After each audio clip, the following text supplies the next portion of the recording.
Joby Ip is a Hong Kong student studying graphic design at the University of Arts in London.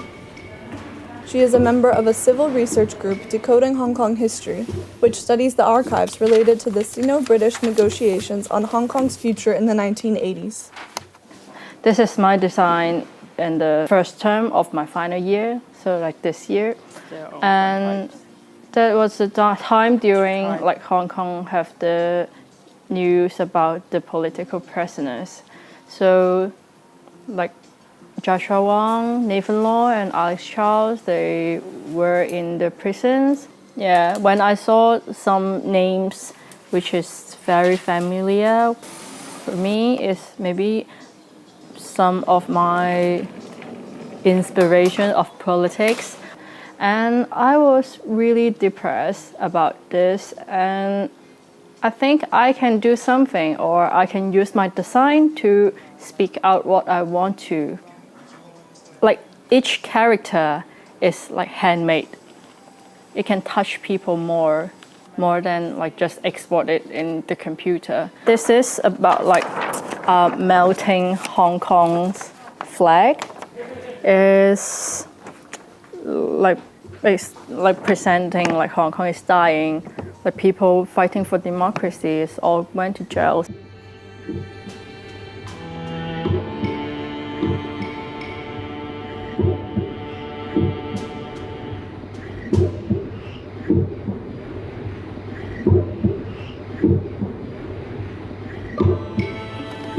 Joby Ip travels 2 hours from home to the British National Archives every week to see the newly declassified documents. Her, along with other members, record these documents for free and spend their own money on train fare. It's about Hong Kong's history. It's related to our present. It's about like Hong Kong's future. Joby Ip believes the UK did not defend Hong Kong's freedom enough during the negotiations, which overshadows the city by Chinese influence. She finds clues from these documents. We actually like saw the archive and saw the record that the Prime Minister really said this quote: "Every deal is better than no deals."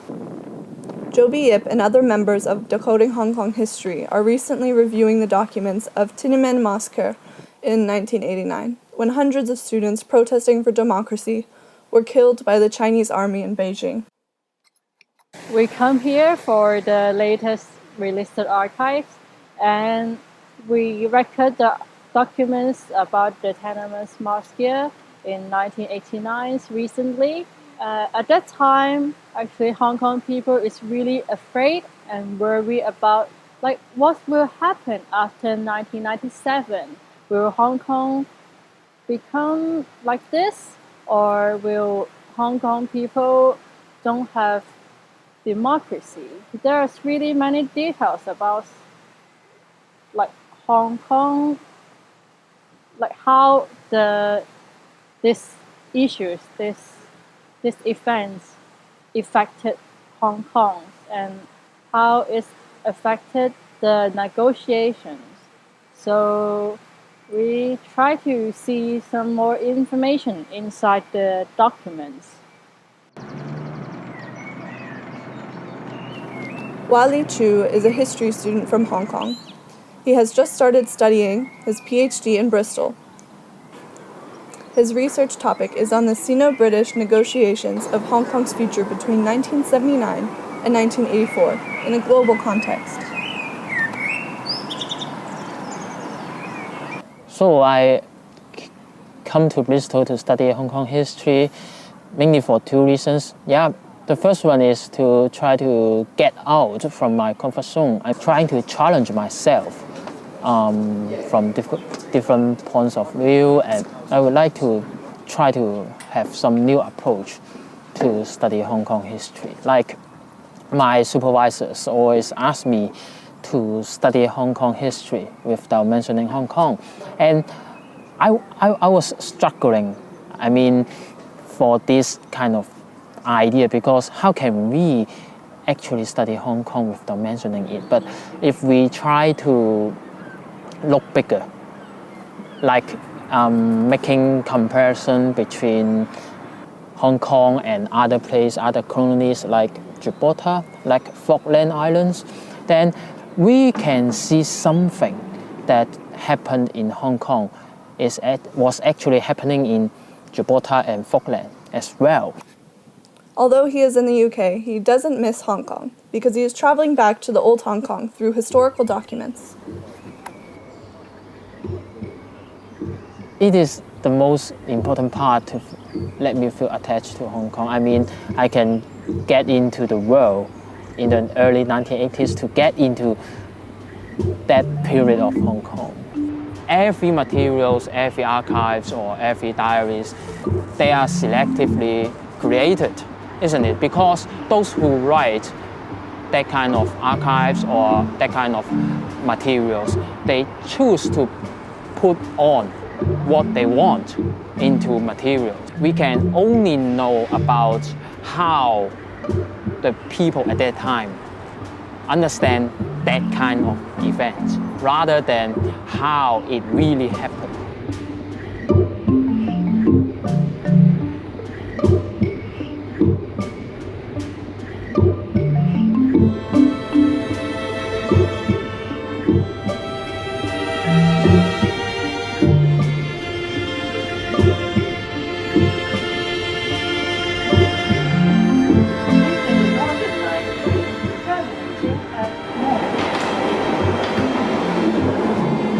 There are 5,000 documents under the topic Hong Kong Future in the National Archives. Due to lack of archival law and Information Act, there are missing files in Hong Kong's archives. That's why Joby Yip is recording the documents here in the UK and sending the information back to the Hong Kong analysis team to study. I love this feeling to touch with the documents. It's like my skin is touching the history. Decoding Hong Kong History is a project supported by the Liber Research Community, a political organization called Demasisto. She is a member of Demasisto. Self-determination is a political stance, and this stance may affect our preference to choose the research topic, but I think it won't affect the results of the research. Our Hong Kong team will have a deep discussion during when they are writing the articles and or doing a research. So I think it will make our research be more fair. Yeah.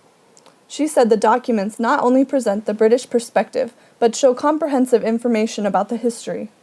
It's not only reflect the stance of British government, but also they have many conversations with China. They have many data about other countries, their stance about the Hong Kong's future, even US. From the documents, she learns how the promise of a democratic future for Hong Kong was twisted in its implementation. I think now what Hong Kong's happening is actually not Hong Kong people expected at that time. The UK government was actually thought that Hong Kong will have democracy step by step. Or even Deng Xiaoping, he said that Hong Kong won't change in 50 years. Hong Kong will become better, or even China will have democracy step by step.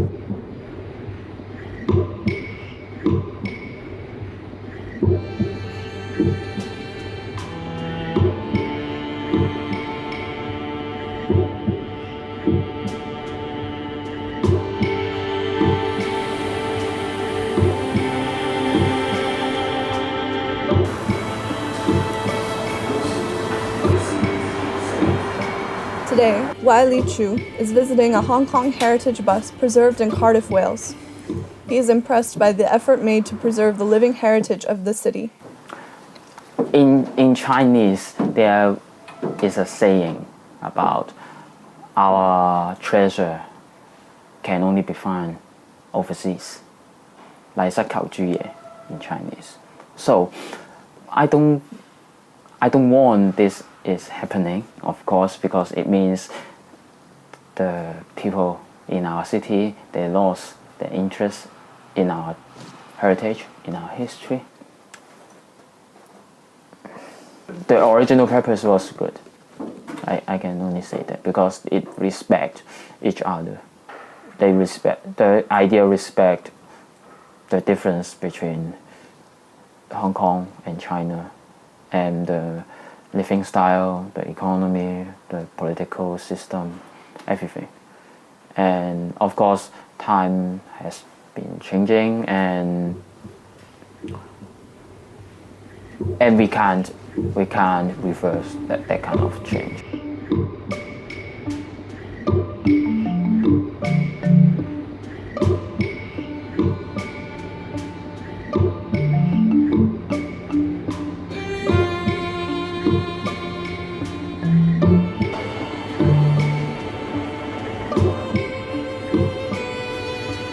The exhibition reminded me that design can always be political.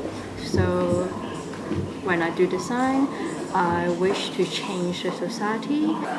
Umbrella movement was happened after a week I arrived to London in my first year.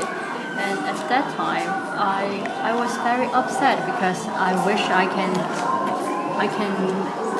attend the Occupy with my friends in Hong Kong. I met some new friends here. They also want to do something for Hong Kong. They want to support the umbrella movement. That's why we co-organized many protests or assembly here to just want to voice out our support and send it back to Hong Kong. The umbrella movement didn't achieve its objectives in the short term. You've seen young people being imprisoned. It would be easy to despair as a result of that, but I hope that won't happen. I hope young Hong Kong people will continue to speak out in different ways, through peaceful protest, through political engagement, through the media. But I think following the umbrella movement, the kidnapping of the abduction of the booksellers was, I think, a very serious moment. The imprisonment of Joshua, Nathan, and Alex last August, I realized was a very serious moment. And a number of other incidents in between. I think I could see, since 2014, a steady erosion of Hong Kong's freedoms.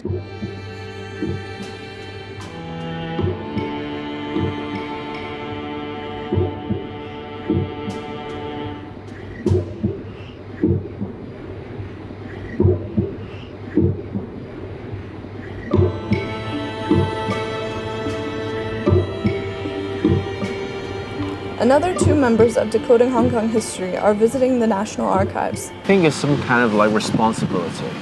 If not us, then who should do that? We're now in London, as you said, we have many things we can do. And preserving some of the history of Hong Kong is definitely something we should do. To them, the meaning of revisiting the history documents is to remind the world that the promise made in the Sino-British Joint Declaration to protect Hong Kongers' freedom is still valid. There are a few things I think that is important in the agreement. Firstly is of course about the future of Hong Kong, and they have different kinds of negotiation. They have different kind of agreements. The most important thing from what we've seen currently, it seems that Chinese is trying to refuse that such agreements is legit, or actually they're just saying that it's a history already. But I think that through the documents we've been going through, actually such things really exist and is still legit. And I think that it's important for me to know that if all the parties who signed the agreement have still trying to uphold the agreement. And Chinese had promised us something, and British government promised us something. People in the international society should know that, it should realize the importance.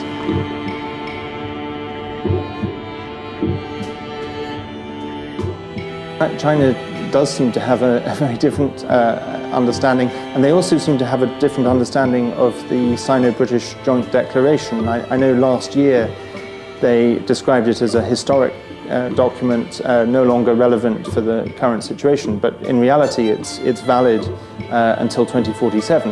And under the Joint Declaration, the United Kingdom has a specific legal responsibility to monitor developments in Hong Kong and to speak out when Hong Kong, when basic freedoms are threatened.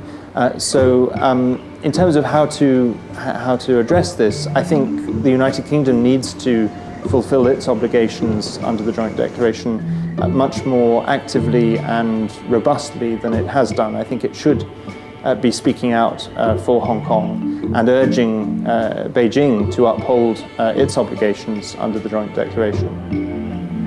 We asked Wei-Li Chu how he sees the future of Hong Kong. Most of the people in Hong Kong has this issue in their mind. A lot more uncertainty about how the future of Hong Kong will be. The political changes especially worried the Hong Kong people about whether their political system or whether their living style will be influenced or will be changed in the way that they don't want. Hong Kong people used to be adaptable, so they can face any challenges, any difficulties, but